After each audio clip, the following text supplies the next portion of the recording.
الحمد لله رب العالمين والصلاة والسلام على سيد المرسلين وخاتم النبيين سيدنا وحبيبنا ومولانا محمد وعلى آله وأصحابه أجمعين. أما بعد، فأعوذ بالله من الشيطان الرجيم. بسم الله الرحمن الرحيم. رب السماوات والأرض وما بينهما فاعبده واصطبر لعبادته هل تعلم له سميا. صدق اللہ مولانا العظیم. حاضرین محفل اور معزز خواتین، السلام علیکم ورحمۃ اللہ وبرکاتہ.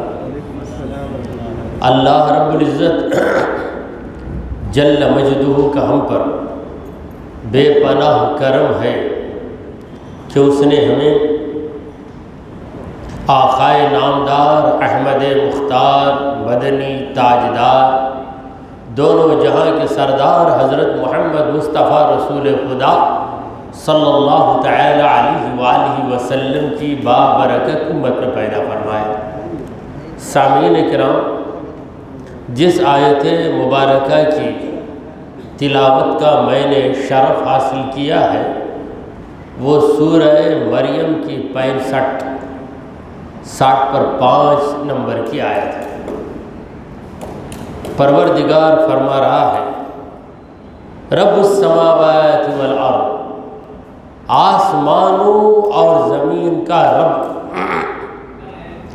اس سے آگے کی جو آیت ہے، اس سے پہلی آیت، اس میں یہ بتایا گیا کہ جبرائیل امین علیہ السلام رسول کریم صلی اللہ علیہ وسلم سے عرض کر رہے ہیں کہ اے خدا کے محبوب، اللہ کے حکم کے بغیر ہم اپنی مرضی سے اتر نہیں سکتے. اور یہ بھی بتایا گیا کہ اللہ تبارک و تعالی بھولنے والا نہیں.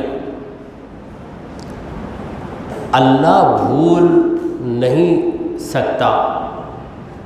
یہ کمزوری اللہ پر طاری ہو نہیں سکتی. اس کی وجہ یہ ہے کہ وہ پوری کائنات کا رب ہے، سب کی تربیت کر رہا ہے، سب کی پرورش کر رہا ہے. اگر وہ بھول جائے تو کتنا خلل ہو جائے گا. گاڑی چلانے والا چلاتے چلاتے بریک کیسے لگانا چاہیے بھول گیا تو حادثے کے سوا کچھ نہیں ہوگا. اگر قرآن پڑھنے والا پڑھتے پڑھتے بھول جائے تو پھر ادھر سے ادھر، ادھر سے ادھر چلے جائے گا. تو بھول جانے کی وجہ سے خامیاں، خلل اور حادثے نمودار ہوتے. یہ کائنات بہترین نظام کے ساتھ چل رہی ہے کیونکہ کائنات کا چلانے والا خدا کبھی بھولتا نہیں، بھول اس پر طاری ہوتی نہیں. وہ آسمانوں اور زمین کا رب ہے. وما بینہما، آسمان اور زمین کے درمیان جتنی بھی مخلوقات ہیں ساری مخلوقات کا وہی رب ہے. فاعبدہ، تو عبادت کرو اس کی. دیکھیے اس کلام کے اندر کتنا حسن ہے، کس قدر بیوٹی ہے، کس قدر جمال ہے. عبادت کا حکم دینے کے پہلے غور کیجئے، عبادت کا حکم دینے کے پہلے معبود کی صفت بتائی گئی. یعنی جس کی یہ صفت ہو وہی معبود ہو سکتا ہے، اور جس کی یہ صفت نہیں ہے وہ معبود ہو نہیں سکتا. تمام آسمانوں کا مالک، پوری زمین کا مالک، آسمانوں اور زمین کے درمیان جتنے لوگ ہیں، جتنے فرشتے ہیں، جتنے جنات ہیں، جتنے جانور ہیں، ساری مخلوقات کا وہی رب ہے. جب یہ صفت کا وہ حامل ہے تو عبادت کے لائق بھی وہی ہے، لہذا فاعبدہ، اسی کی عبادت کرو، واستبر، اور جم جا، لعبادتہ، اس کی عبادت میں۔ استبر، استبار کا لفظ صبر سے بنا ہے۔ صبر کا معنی ہے کسی کام کو جم کر کرنا۔ اگر کام کرتے کرتے چھوڑ دیا تو صبر گیا۔ روزہ، نماز، کوئی بھی عمل صبر کے بغیر ہو نہیں سکتا۔ غروب آفتاب تک کھائے پیے بغیر رہا تب اس کا روزہ پورا ہوگا، اس کے لیے صبر کی ضرورت ہے۔ بے صبرا انسان 11-12 ہوتے ہی بولے گا میرے سے نہیں ہوتا، میرے سے نہیں ہوتا، ہنگامہ کر دے گا، یا بھاگ کر پانی پکڑ کے ایک گلاس پانی پی کر بولے گا میرے سے نہیں ہوتا۔ تو صبر کی ضرورت ہے۔ طواف کے لیے صبر کی ضرورت ہے۔ اگر صبر نہیں تو 3 چکر کے بعد بولے گا 3 چکر کے بعد مجھے چکر آتی ہے، بول کے ہٹ جائے۔ تو صبر کی ضرورت ہے۔ تو صبر میں لگاتار صبر کرنا، انتھک ہو کر صبر کرنا، اسے کہتے ہیں استبار۔ اللہ فرما رہا ہے وَاسْتَبِرْ، یعنی لگاتار عبادت کرتے رہے رب کی۔ تو لگاتار عبادت اللہ کی کیسے ہو سکتی ہے؟ ایک سوال ہے۔ نماز پڑھ رہے ہیں تو تکبیر تحریمہ سے سلام تک ہماری عبادت ہے، اس کے بعد عبادت کہاں ہے؟ روزہ صبح صادق سے لے کر غروب آفتاب تک ختم۔ ہر ایک عبادت محدود ہے۔ تو پہلی عبادت تمہارا عقیدہ، تمہارا عقیدہ ہی ایک عبادت ہے۔ وہ عقیدہ کیا ہے؟ اللہ کو ہم نے معبود مانا، اس کے سوا کسی کو ہم معبود نہیں مانتے۔ یہ عقیدہ 24 گھنٹے ہمارے دل و دماغ میں ہے۔ یہ ایسی عبادت ہے جو کبھی ہم سے جدا ہونے والی نہیں اور اس سے ہم جدا ہونے والے نہیں۔ یہ عبادت ایک لمحے کے لیے جدا ہو جائے تو آدمی یا تو مشرک بن جائے یا تو کافر بن جائے۔ تو یہ عبادت در حقیقت عقیدہ، عمل ہی عبادت نہیں، عقیدہ بھی عبادت ہے۔ نماز پڑھنا عبادت ہے، نماز کو فرض تسلیم کرنا عقیدہ یہ بھی عبادت ہے۔ رمضان کا روزہ رکھنا تو عبادت ہے، رمضان کے روزے کو فرض مان رہا ہے تو یہ مان لینا، یہ تسلیم کر لینا، یہ عقیدہ قائم کر لینا یہ بھی عبادت ہے۔ وَاسْتَبِرْ لِعِبَادَتِهِ، تیرے رب کی عبادت میں تو جم جا۔ صبر کا یہ مطلب نہیں کہ رب کی عبادت کوئی مصیبت ہے کہ اس میں آدمی صبر کرتا ہے۔ صبر مصیبت ہی پہ صبر نہیں۔ صبر جو ہے کسی کام کو دل لگا کر، جیسے گاڑی چلا رہے ہیں، آپ ڈرائیور کے بازو بیٹھے، آپ ڈرائیور کو اب کیا بولیں؟ صبر سے چلاؤ بھائی گاڑی، صبر سے چلاؤ۔ کیا مطلب؟ یعنی گاڑی چلانا مصیبت ہے اس لیے صبر کرو، یہ نہیں۔ صبر سے چلاؤ کا مطلب وہ ڈھنگ کے ساتھ چلاؤ۔ تو صبر کا لفظ ڈھنگ کے لیے بھی استعمال ہوتا ہے۔ بڑے صبر سے گاڑی چلایا بھائی میرا بیٹا، کیا گاڑی چلانا مصیبت کیا تمہارے بیٹے پہ؟ صبر سے چلا۔ وہ صبر کا معنی مصیبت پہ صبر کرنا وہ صبر نہیں ہے۔ یا صبر کا معنی ہے ڈھنگ کے ساتھ کام انجام دینا۔ تو اردو میں یہ محاورہ ہے تو عربی میں بھی یہ محاورہ ہے، بلکہ اردو والوں نے تو عربی ہی سے فیض حاصل کیا ہے۔ اردو زبان کی ماں، ہماری مادری زبان اردو ہے، یہ ہماری خوش نصیبی ہے، کیونکہ ہماری زبان کی جو ماں ہے وہ کون ہے؟ عربی۔ 75% الفاظ اردو میں عربی ہی کے آپ کو ملے۔ تو بہرحال عبادت کر رب کی، کیونکہ جو صفت بتائی گئی آسمانوں اور زمین کا رب، یہ صفت اللہ ہی میں ہے، کسی میں نہیں۔ جب اللہ ہی میں صفت ہے تو وہی معبود ہے، اس کی عبادت میں لگ جا، دن رات اس کی عبادت میں لگ جا۔ عمل عبادت ہے تو عقیدہ بھی عبادت ہے۔ حل تعلم لہ سمیہ، اللہ پوچھ رہا ہے بندے سے بڑے ناز کے ساتھ یا بڑے پیار کے ساتھ، حل تعلم، اے بندے کیا تو جانتا ہے، لہو سمیہ، اس کے جیسے نام والا، اس کا ہم نام کوئی ہے کیا؟ اللہ، کیا دوسرا کوئی ہے جس کا نام اللہ ہو؟ سمیع کا معنی نام والا۔ جب اس کے نام کا کوئی ہے نہیں تو اس کی صفت والا بھی کوئی نہیں۔ حل تعلم لہ سمیع، توحید اسمی اسے کہتے ہیں، توحید اسمی۔ اللہ یہ جو اسم ہے صرف اور صرف ذات معبود کے لیے، صرف اور صرف ذات معبود کے لیے ہے، صرف اور صرف رب العالمین کے لیے۔ وہ اللہ، اس کے سوا ہر ایک عبد اللہ، اللہ کا بندہ۔ نبی کریم صلی اللہ علیہ وسلم کا کلمہ ہم پڑھتے ہیں، وَأَشْهَدُ أَنَّ مُحَمَّدًا، میں گواہی دیتا ہوں کہ یقیناً محمد صلی اللہ علیہ وسلم عبدہ ورسولہ، اللہ کے عبد ہیں، اللہ کے رسول۔ سبحان اللہ، سبحان اللہ۔ اللہ صرف اور صرف وہ، اس کے ما سوا جو بھی ہے وہ عبد اللہ ہے یا غیر اللہ ہے، اللہ کا غیر۔ تو اللہ یہ جو نام ہے، کیا دوسرا ایسے نام والا کیا تو جانتا ہے کیا؟ تیری نالج میں ہے کیا؟ پروردگار بندے سے پوچھ رہا ہے، حل تعلم لہ سمیہ۔ اور سمیع کا ایک مطلب ہم صفت ہونا، کیا اللہ کا ہم صفت کوئی ہے؟ اس کے سوا بھی کوئی قادر مطلق ہے؟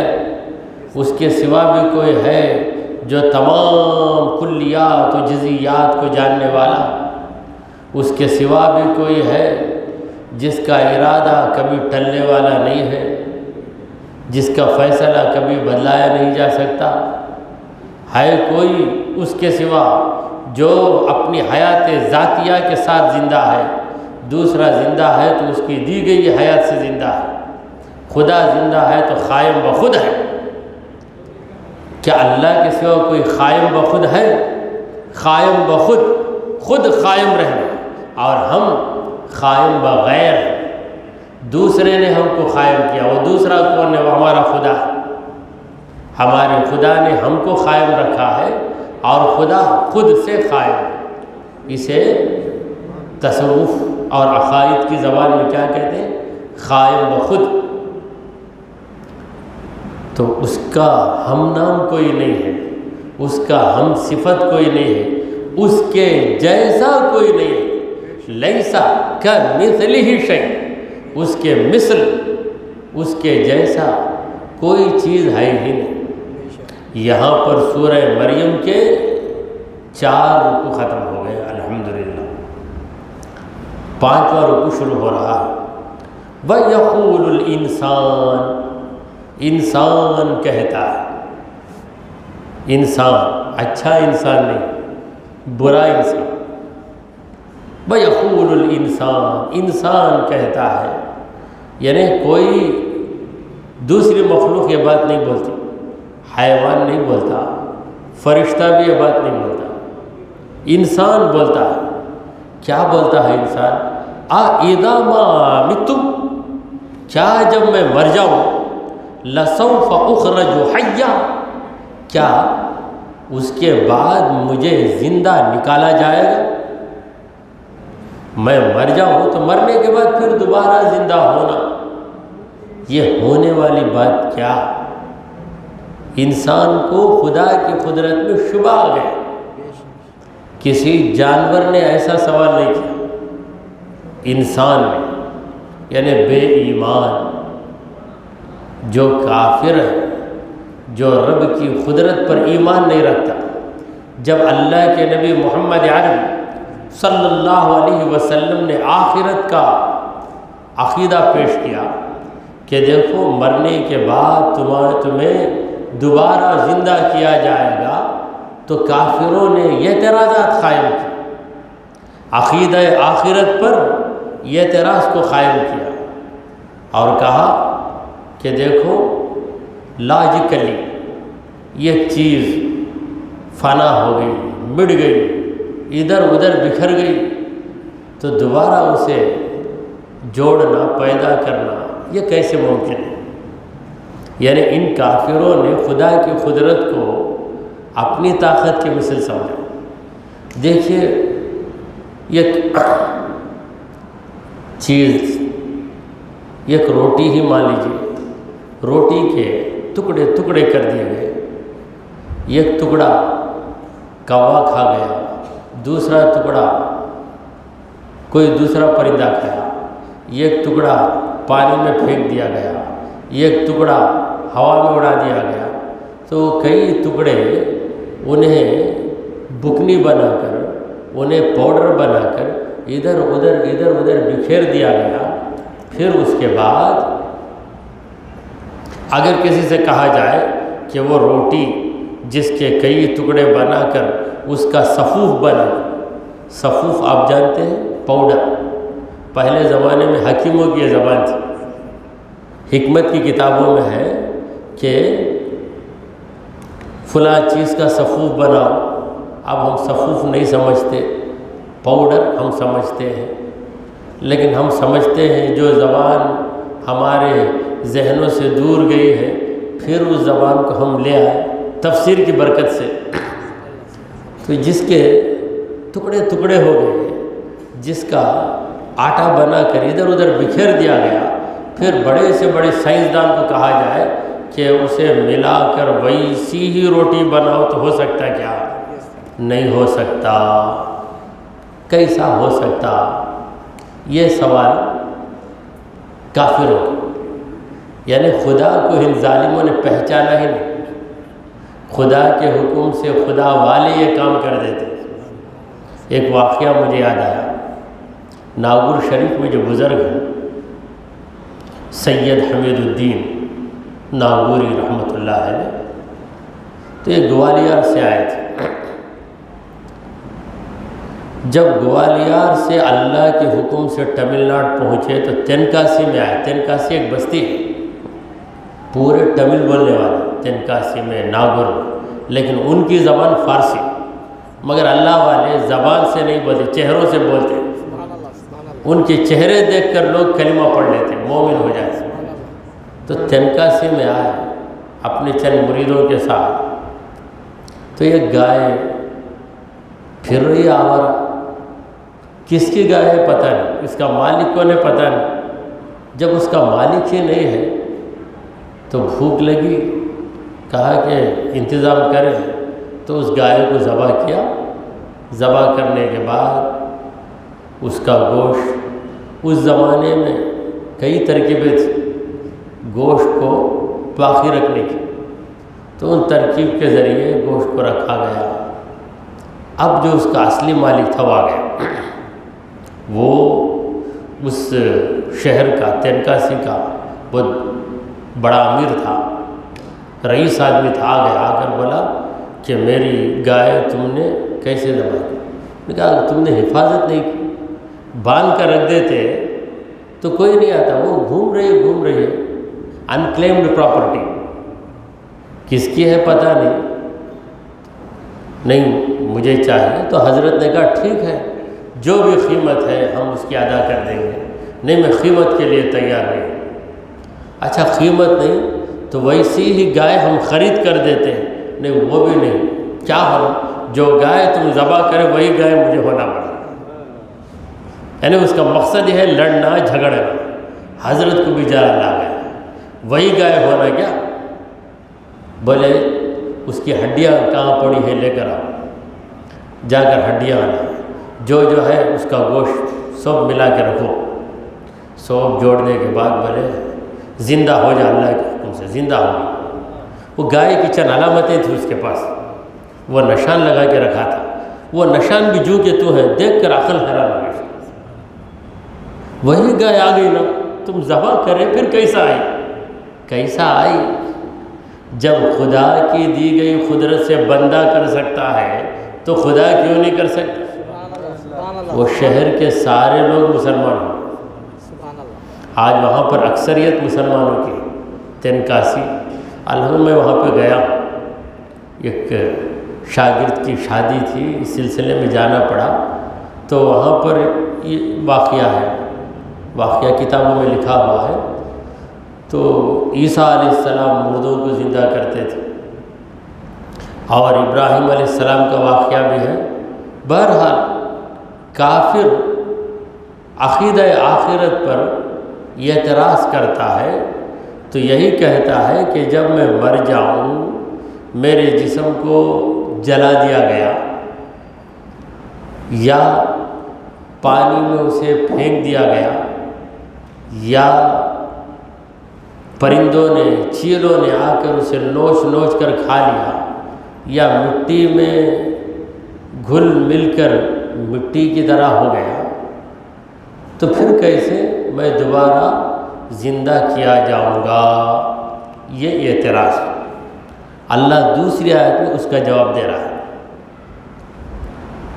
اللہ تعالیٰ کیا جواب دے رہا ہے؟ Reply to the objection raised by the کافر، کافر کی طرف سے جو اعتراض کیا گیا اس کا جواب رب العالمین دے رہا ہے۔ اولا یذکر الانسان، کیا انسان اس بات کو یاد نہیں کرتا؟ بھول گیا کیا انسان؟ کیا وہ یاد نہیں کرتا؟ انا خلقناہ من قبل، ہم نے اسے پیدا کیا پہلے، ولم یک شیئا، کچھ بھی نہیں تھا، کچھ بھی نہیں تھا، پیدا کر دیا، اب کچھ ہو گیا پھر مٹ گیا تو دوبارہ اسے زندہ کرنا ہمارے لیے کون سا بھاری کام ہے؟ ذرا انسان اپنے بارے میں سوچے کہ کیا تھا، نطفے سے تیرے اتنے مضبوط جسم کو پیدا کر دیا، منی کا خطرہ تھا، ابتدا کیا تھی؟ ابتدا آریجن خطرہ، تو اس خطرے سے جسم بنا اور ایسا اسٹرکچر، بہترین ساخت ہے، بناوٹ ہے انسان کی۔ تو پہلے کیا تھا؟ ولم یکو شیئا، کچھ بھی نہیں تھا، ہی واز نتھنگ، کچھ بھی نہیں تھا۔ نتھنگ کو تھنگ بنانے والا، آلریڈی جو تھنگ ہے اسے ریکریٹ کرنا، دوبارہ پیدا کرنا، اس کے لیے کون سا بھاری کام ہے؟ بہترین جواب، رب العالمین کے جواب سے بہتر کون جواب دے سکتا ہے؟ فَوَرَبِّكَ، اے نبی آپ کے رب کی قسم۔ نبی کریم صلی اللہ علیہ وسلم کا مقام، حضور کی قربت، حضور کی شان استفائی بتاتے ہوئے رب کریم نے خود کو نبی سے منسوب کیا، تیرے رب کی قسم، حالانکہ وہ ہر ذرے ذرے کا رب ہے، پوری کائنات کا رب ہے، مگر فَوَرَبِّكَ، اے نبی آپ کے رب کی قسم، کیونکہ آپ کو رب سے جو قربت حاصل ہے کسی بندے کو وہ قربت حاصل نہیں ہے۔ فَوَرَبِّكَ لَنَحْشُرَنَّهُمْ، ہم ان لوگوں کو ضرور بضرور جمع کر کے رہیں گے، یعنی ان کے مر جانے کے بعد، ان کے مٹ جانے کے بعد، ان کے جسم مٹ جائیں گے، دوبارہ ہم ان کے جسموں کو زندہ کر کے انہیں ایک جگہ جمع کر کے ہی رہیں گے۔ لنحشرن، لام تاکید کے لیے، نحشرن میں جو نون ثقیلہ، اسے کہتے ہیں نون ثقیلہ، تشدید والا نون، کسی فعل پر نون ثقیلہ آ جائے تو اس میں تاکید کا معنی آ جاتا ہے۔ اس کا ترجمہ ہم اردو میں کیسے کریں گے؟ لَنَحْشُرَنَّهُمْ، ہم ضرور بضرور ان تمام کافروں کو جمع کر کے ہی رہیں گے۔ وَالشَّيَاطِينَ، اور تمام شیطانوں کو بھی جمع کریں گے، یعنی جن شیطانوں نے ان کو بہکایا، وہ انسان شیطان رہے یا جنات رہے، شیطانوں یا شیطانوں سے مراد کافروں کے سرداروں۔ کافر کا سردار کیا ہوتا ہے؟ شیطان ہوتا ہے، اسی لیے ہزاروں کو برباد کرتا ہے۔ تو ہم سب کو دوبارہ زندہ کر کے ایک ہی جگہ اکٹھا کر دیں گے۔ ثم لنحضرنہم، پھر ہم انہیں حاضر کریں گے، یعنی تمام کافروں کو حاضر کریں گے، حول جہنم، جہنم کے اطراف، اراؤنڈ جہنم، جہنم کے ارد گرد ان تمام کو ہم حاضر کریں گے۔ تو سب کے سب حاضر ہو جائیں گے۔ جتنے کافر آخرت کا انکار کرتے تھے اور کہتے تھے کیا ایسا بھی ہو سکتا ہے، از اٹ پاسبل، کہتے تھے نا، ایسا ہو سکتا کیا، وہ سارے کافر اور ان کے بڑے بڑے سردار، ان کے لیڈر، وہ بھی دوبارہ زندہ کیے جائیں گے۔ پھر ان تمام کو ایک میدان میں اکٹھا کیا جائے گا، تو میدان حشر کا میدان ہوگا۔ پھر وہاں سے ان کو جہنم کے اطراف کھڑا دیا جائے گا، بیچ میں جہنم، اس کے اطراف یہ کافر کھڑے ہو جائیں گے۔ کیسی حالت میں کھڑے ہو جائے ہوں گے؟ جیثیہ، لفظ لفظ کا میں ترجمہ کر رہا ہوں، یہ رب کی مہربانی ہے۔ میں کسی ٹرانسلیشن پر اعتماد نہیں کر رہا۔ I am not at all dependent on any translation, دوسرے کا ٹرانسلیشن رکھ کے کرنا نہیں۔ اگر ویسا کریں گے تو اس میں جو رہے گا ترجمہ پڑھ کے بتا دیں گے، وہ مترجم غلط کرے گا تو یہ بھی وہ غلط ہی سنائے گا۔ تو رب کی مہربانی ہے۔ جتیا کا معنی گھٹنوں کے بل، اگر قدموں پہ کھڑیں گے تو کھڑنے میں عزت ہے، انہیں عزت کے بغیر کھڑا کرنا ہے، لہذا وہ کھڑنا چاہیں گے تو کھڑ نہیں سکیں گے، جھک جائیں گے، یعنی گھٹنے زمین پر، گھٹنوں کے بل جہنم کے اطراف کھڑے رہیں گے سارے کا، اٹھنا چاہیں گے تو اٹھ نہیں سکتے۔ یہ حالت ہوگی، یہ کیفیت ہوگی ان کافروں کی جنہوں نے دنیا میں بڑی تناوٹ کے ساتھ اکڑ کر کہا تھا کہ یہ کیا عقیدہ ہے آخرت کا، محمد مصطفیٰ صلی اللہ علیہ وسلم بتا رہے ہیں اور لوگ اسے آنکھ بند کر کے مان لیتے ہیں، یہ کیسا ہو سکتا ہے؟ تو وہ لوگ جہنم کے ارد گرد گھٹنوں کے بل کھڑے رہے۔ ثم لننزعن، پھر ہم ضرور بضرور کھینچ کر نکالیں گے، من کل شیعۃ، ہر جماعت سے، شیعہ کا معنی کیا ہے؟ جماعت۔ یہ جو شیعہ ایک فرقہ ہے، شیعہ کا لفظی معنی ہے گروپ، تو اس زمانے میں شیعۃ علی، علی کی جماعت، علی کی جماعت، یہ کہہ کر انہوں نے خود کو علی کی جماعت کہا، مگر حضرت علی کا جو نظریہ تھا اس سے ہٹ گئے۔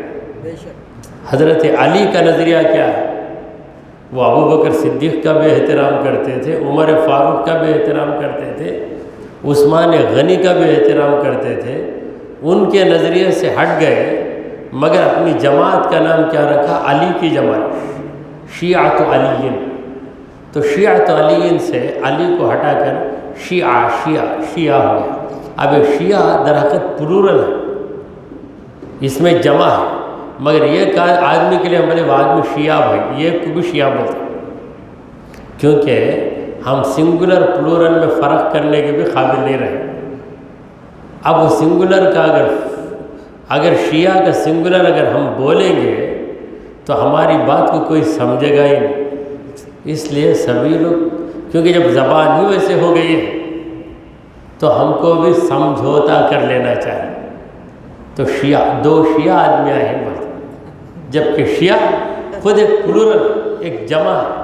تو قرآن میں جو شیعہ کا لفظ ہے تو اسی جماعت کے معنی میں ہے۔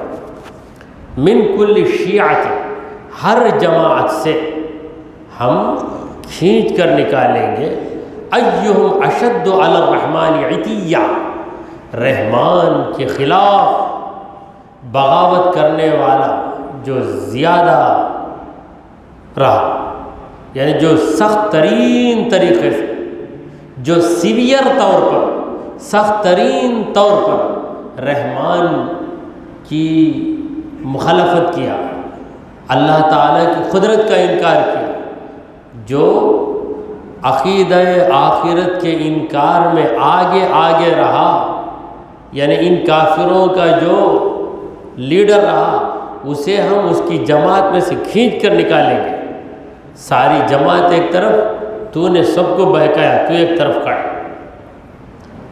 تو جتنے بڑے بڑے گمراہ کن ہوں گے، بہکانے والے ہوں گے، عقیدہ آخرت کے خلاف پروپیگنڈا کرنے والے ہوں گے، ان بڑے بڑے بکواس کرنے والوں کو جب ان کی جماعت میں سے کھینچ کر الگ کر کے کھڑا کیا جائے، پوری جماعت ان کو دیکھے گی۔ تیری بات سن کر نہ ہم آج یہ حالت میں آ گئے، تیری بات سن کر تو ہم برباد ہوئے، کیسا کیسا سمجھا کر ہمارا برین واش کر دیا نا تو۔ برین کہاں واش کیا، بلکہ برین کو ناپاک کر دیا، کوئی دماغ خراب کر دیا تو ہم کیا بولنا، دماغ کو ہی پلوٹڈ دا برین، ایسا بولنا، دماغ کو نہیں بولتے، برین واش کر دیا۔ واش کرنا تو کلین ہو جائے گا نا، صاف ہو جائے گا، لیکن ہماری زبان ہی الٹی ہے، برین واش کر دیا کا مطلب کیا، دماغ کو دھو دیا۔ دھویا کیا ہے، خراب کر کے چھوڑ دیا، دھو دیا تو صاف ہو جاتا ہے اس کا دماغ۔ تو بہرحال اب زبان ہی ویسے بن گئی تو ہم بھی ویسے بن گئے۔ بھائی انہیں آ کر برین واش کر کو، اچھا بچہ تھا، درگاہوں کو جاتا تھا، بزرگوں سے محبت کرتا تھا، ماں باپ کی بھی قدر کرتا تھا، انہیں برین واش کرے تب سے تمام اولیاء کی بے ادبی کر رہا ہے، ماں باپ کی بھی عزت نہیں کرتا، نماز کو بھی پابندی سے نہیں جاتا، برین واش کر دیا بھائی اسے۔ تو ہم بولتے ہیں برین واش کریں، اس کے دماغ کو دھو دے، دھوئے کہیں کچرا بنا کے چھوڑے۔ تو اسی لیے میں کہتا ہوں بعض محاورے ایسے ہیں کہ ان کا الٹا معنی ہی لینا پڑتا ہے۔ برین واش کر دیا کہ معنی برین کو ناپاک بنا دیا، تو اسے ایسا بولے تو بہتر رہے گا، دے پلوٹڈ دا برین بولنا، لیکن وہ نہیں بولتے ہم لوگ، پولوشن نہیں ہے۔ تو بہرحال یہ جو باتیں میں کہہ رہا ہوں اس میں آپ کو لطف بھی ملے گا، مزہ بھی ملے گا، نیند بھی بھاگے گی، اور پھر یہ علمی باتیں، یعنی اس سے علم میں، نالج میں اضافہ ہوتا ہے۔ اور یہ ساری باتیں جو نکل رہی ہیں یہ تفسیر قرآن کی برکت سے۔ قرآن مجید ایک ایسا خزانہ جو ہمیں ہر راستے کا علم بتاتا ہے۔ ثم لننزعن من كل شیعۃ، ہر جماعت سے ہم کھینچ کر نکالیں گے، یوں ہی نکالیں گے نہیں، کھینچ کر نکالیں، اٹک جائے گا جا کر، سب میں جا کر چھپ جائے گا لیڈر۔ دنیا میں سب سے مل کر رہنا پسند نہیں کرتا تھا، اس کے لیے الگ اسٹیج، الگ کرسی، سب سے الگ الگ رہنا چاہتا تھا، مگر ڈر کی وجہ سے گھس جائے گا، جا کر گھس گیا تو اسے کھینچ کر، جیسے کوئی چیز اٹک گئی، ایک گلاس میں دوسرا گلاس جا کے اٹک گیا تو اسے نکالنا تو کیا کرتے ہیں، کھینچ کر نکال لیتے، اس طریقے سے کھینچ کر اللہ نکال کر بولے گا تو لیڈر، تو ہے گیدڑ، کھڑے ہیں۔ اب پوری جماعت اسے دیکھیں گے، اور بھی میں کیا کرنا، میں غلط تھا نا، میں ہی غلط تھا، تم لوگوں کو بھی غلطی بتایا، اب تم لوگ ہی جان کے کیا میں بھی جانتا ہے، تیری وجہ سے نا ہم برباد ہوئے، سب اسے کوسنے لگیں گے۔ تو کس کو نکالیں گے؟ پروردگار، ایہم اشد علی الرحمن، ان میں جو سخت ترین تھا، یعنی جو ایکسٹریمسٹ تھا، حد سے آگے بڑھ جانے والا، بہت سخت تشدد جس کے اندر تھا، عتین یعنی سرکشی میں، اللہ تبارک و تعالیٰ کی نافرمانی میں، عقیدہ آخرت کے خلاف بکواس کرنے میں جو آگے آ گیا اس کو ہم نکالیں گے۔ ثم پھر اس کے بعد لا نحن اعلم، ہم زیادہ جانتے، بہتر جانتے ہیں۔ کون کہہ رہا ہے؟ پروردگار کہہ رہا ہے۔ ثم لنحن اعلم، پھر ہم بہتر جانتے ہیں، بالذین، ان لوگوں کو، ہم اولا بہا صلیہ، کہ ان میں کون زیادہ حقدار ہے، جہنم کے اندر گھسنے کے حقدار کون ہے؟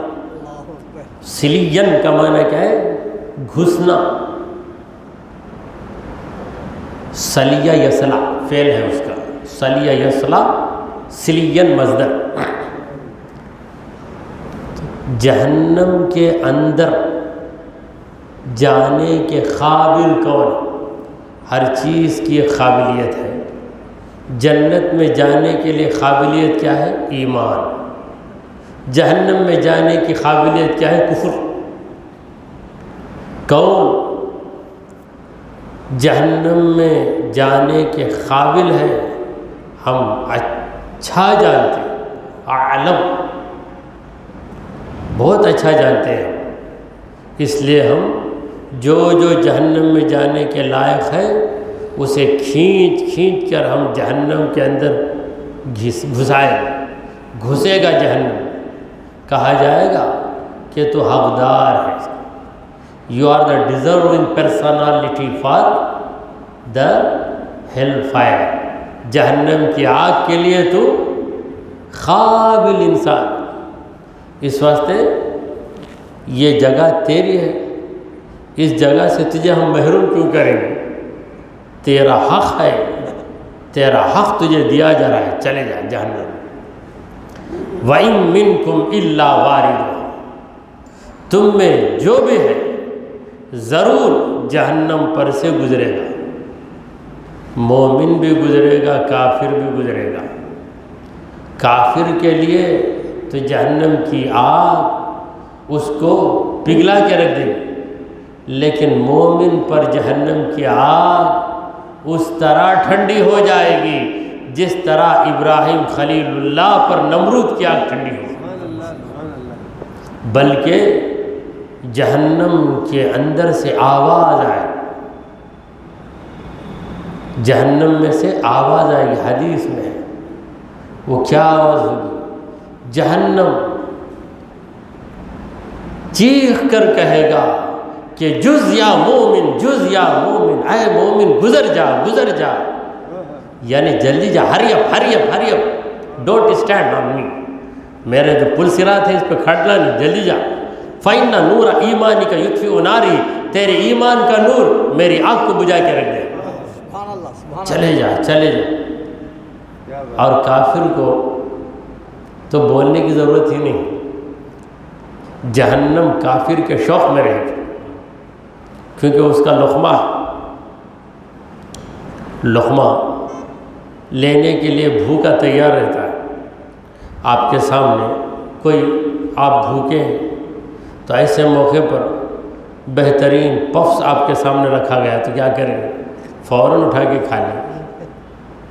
مگر اس کے بجائے کوئی دوسری چیز ہے، ایک چھوٹا سا میٹل باکس رکھا ہوا ہے، کھائیں گے کیا؟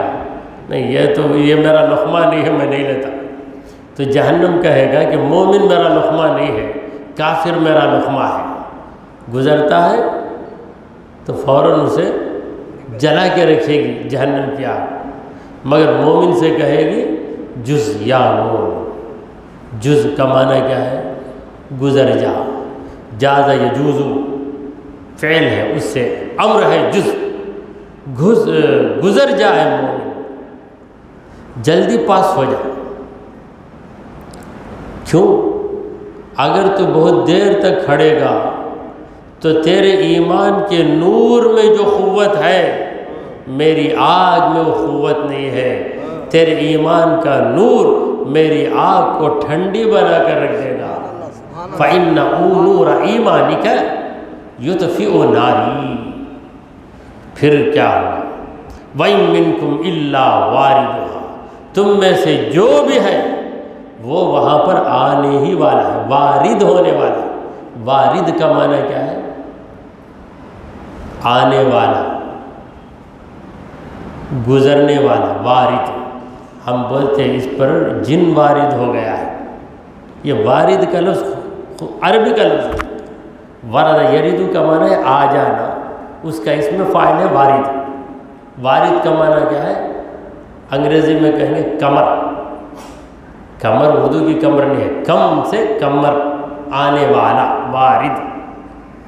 تو ہر ایک جہنم پر وارد ہونے والا ہے، یعنی جہنم کے اوپر سے جانے والا ہے. ہم ہماری موٹی زبان میں بولتے ہیں اس کے اوپر جنات وارد ہو گئے، مگر کتنا بھاری لفظ ہم بولتے ہیں، عربی زبان کے لفظ بول رہے ہیں، ہمیں خود اس کا شعور نہیں. ہمارے ہاتھ میں سونے کی اشرفیہ ہے مگر ہم کو اس کی قدر نہیں ہے، ہم اسے پیلے ٹکڑے سمجھ کے رکھیں. وہ حالت ہے ہماری. ہم عربی کے کتنے الفاظ بول رہے ہیں، ہمیں خود اس کا احساس نہیں. وَإِن مِّنكُمْ إِلَّا وَارِدُهَا. تم میں سے ہر شخص وہاں سے گزرنے والا ہے، یعنی مومن بھی جائے گا، کافر بھی جائے گا. كَانَ عَلَىٰ رَبِّكَ حَتْمًا مَقْضِيًّا.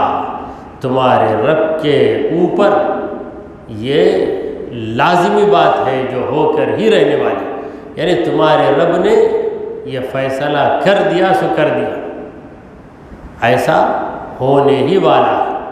جہنم پر راستہ بننے والا ہے. اس راستے کو ہم کیا کہتے ہیں؟ پل صراط کہتے ہیں. عربی میں صراط، صراط کے معنی راستہ. اب ہم نے سوچا کہ صرف عربی بولیں گے تو اچھا نہیں ہے، اسے اردو کا برقع اڑا دینا. تو صراط پہ پل کا لفظ لگا کر ہم نے کہا پل صراط. صراط کا لفظ تو قرآن میں ہے، اہدنا الصراط المستقیم. صراط کا معنی راستہ. تو جہنم کے اوپر ایک راستہ ہے، اس پہ چل کر لوگ جنت میں جائیں گے، اور جن کو جہنم میں جانا ہے وہ پھسل کے گر جائیں گے جہنم میں. تو صراط کو ہم نے پل صراط بنا لیا. اس میں عجیب بات یہ ہے کہ بعض اماموں کو میں نے یہ دعا کرتے ہوئے دیکھا ہے کہ وقنا عذاب النار، وقنا عذاب القبر کہتے، وقنا عذاب الپل صراط بھی بولتے ہیں. جب عربی میں دعا کر رہے ہیں تو پل صراط کا لفظ کیسے آ گیا؟ یعنی پل کا لفظ تو اردو کا ہے، بلکہ عربی میں پے، یہ 3 نقطے والا پے، یہ حرف عربی میں ہے ہی نہیں. عربی میں با ہے پھر تا ہے، یہ پا جو ہے پے 3 نقطوں والا، یہ اردو زبان میں، عربی میں ہے ہی نہیں. فارسی میں ہے مگر عربی میں نہیں ہے. ٹھیک ہے. تو ایسی کئی غلطیاں، امام تو بن گئے مگر عربی زبان سے واقفیت نہیں. ایک نکاح کی محفل میں اللہم الف بینہما کما الفت بین آدم و حوا کرتے ہیں. یہ دعائیں کرتے کرتے حضرت علی پر پہنچے، اللہم الف بینہما کما الفت بین شیر خدا مولا علی مشکل کشا. عربی زبان میں دعا کریں مگر شیر خدا بول رہے. اسد اللہ بولنے نہیں آتا ہوں. خاتون جنت بی بی فاطمہ زہرا دختر رسول بول رہے. یعنی پورے اردو کے الفاظ ہیں، صرف وہ بینہما فقط ہے عربی کا لفظ اس میں گھسا کے بول رہے ہیں. لیکن ہے مسجد کے امام، مگر ان کو پھر جب ان سے پوچھا کہ آپ جو دعا کیے تھے کون سی زبان میں کیے تھے؟ عربی میں. ہاں عربی میں کیا تھا، لیکن عربی کہاں ہے؟ اردو کو گھسا دیے نا تم لوگ. جیسے بعض لوگوں کو انگریزی بولنے نہیں آتا تو بولتے ہیں آئی ایم کھڑنگ، آئی ایم بیٹھنگ، آئی ایم کھائنگ بولتے. I am standing, I am sitting, I am eating بولنے نہیں آتا تو کیا بولتے؟ آئی ایم کھڑنگ، آئی ایم بیٹھنگ، آئی ایم کھائنگ. اس طریقے کی زبان ہو گئی. تو بہرحال کان علی ربک حتما مقضیہ، یہ حتمی فیصلہ ہے، حتمی فیصلہ یعنی اٹل فیصلہ جو کبھی بدلایا نہیں جا سکتا، انچینجبل. مقضیًا، مقضی کا مطلب کیا ہے؟ جو کیا جا چکا، یہ بات طے شدہ ہے کہ جہنم پر ایک راستہ رہے گا، اس کا نام ہماری زبان میں پل صراط، عربی زبان میں صرف صراط، اور صراط کے اوپر کا جو حصہ ہے اس کا جو سرفیس ہے اسے کہتے ہیں متن الصراط، متن الصراط یا صراط، اور ہم اردو میں کہتے ہیں پل صراط، یعنی پل اوپر چڑھنے کا جو راستہ ہے، جس راستے سے ہم اوپر چڑھتے اسے کیا کہتے ہیں؟ ہم پل کہتے ہیں. اب اس میں چڑھ کر جانا ہے، اس لیے ہم نے لفظ کو خوبصورت بنانے کے لیے ذرا لمبا بھی بنا دیا. صراط چھوٹا لفظ ہے، پل ملا دے تو ذرا لفظ بڑا ہو جاتا، پل صراط. مگر خدا کے لیے ہم عربی دعاؤں میں اس کو شامل نہ کریں، کیونکہ عربی زبان کو برقرار رکھنا ہمارا کام ہے، بگاڑنا ہمارا کام نہیں. تو کان علی ربک حتما مقضیہ، تمہارے رب پر کوئی چیز واجب نہیں ہے، مگر جب رب فیصلہ کر دیتا ہے تو گویا وہ چیز رب کے لیے لازمی ہو جاتی ہے، کیونکہ وہ فیصلہ بدلنے والا نہیں. ان اللہ لا یخلف المیعاد، بے شک اللہ وعدہ خلافی کرنے والا نہیں. دعا کیجئے کہ پروردگارا ہم نے جو کچھ کہا اور سنا اسے قبول فرما لے. اے اللہ ہمارے گناہوں کو معاف فرما، ہماری خطاؤں کو درگزر کر دے. اے رب العالمین ہم پر تیری رحمتیں نازل فرما. اے رب کریم ہمارے روزوں کو قبول فرما لے. روزے کی حالت میں جو بھی کوتاہیاں خامیاں ہم سے ہو رہی ہیں، اے رب کریم تو اپنے فضل و کرم سے ان تمام کوتاہیوں کو معاف فرما. اے رب العالمین ہماری حالتوں کو بہتر بنا دے. ہر قسم کی ذلت و رسوائی سے ہمیں دنیا میں بھی بچا، آخرت میں بھی بچا. وصلی اللہ تعالی علی خیر خلقہ سیدنا و مولانا محمد وعلی آلہ و اصحابہ اجمعین.